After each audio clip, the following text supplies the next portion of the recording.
آخری پرچہ پڑھتے ہی اس نے پھوٹ پھوٹ کر رونا شروع کر دیا۔ اس کی سسکیوں کو سن کر اس کے شوہر دوڑتے ہوئے آئے اور اس سے رونے کی وجہ دریافت کی۔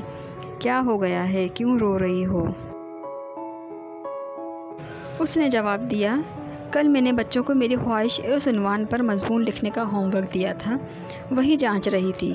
اس آخری مضمون نے مجھے اتنا متاثر کیا کہ میں بے تحاشا رونے لگی۔ اس کا شوہر متجسس ہو گیا۔ اس نے پوچھا، کیا مضمون ہے؟ ذرا میں بھی تو سنوں۔ میری خواہش ہے کہ میں ایک اسمارٹ فون بن جاؤں۔ میرے والدین اسمارٹ فون کو بہت چاہتے ہیں۔ وہ اس کا اتنا خیال رکھتے ہیں کہ مجھے بھی بھول جاتے ہیں۔ جب میرے والد آفس سے تھکے ماندے گھر آتے ہیں تو ان کے پاس اسمارٹ فون کے لیے تو وقت ہوتا ہے، لیکن میرے لیے نہیں۔ جب میرے والدین کام کرتے ہیں اور فون کی گھنٹی بجتی ہے تو وہ فوراً فون اٹھا لیتے ہیں، جبکہ میں کتنا ہی روؤں میری طرف دیکھتے بھی نہیں۔ وہ اپنے اسمارٹ فون پر کھیل کھیلتے ہیں، میرے ساتھ کوئی بھی نہیں کھیلتا۔ جب وہ فون پر کسی سے بات کرتے ہیں تو میری کوئی بات نہیں سنتے، چاہے میں کتنی ہی اہم بات کہوں۔ اس لیے میری خواہش ہے کہ میں ایک اسمارٹ فون بنوں۔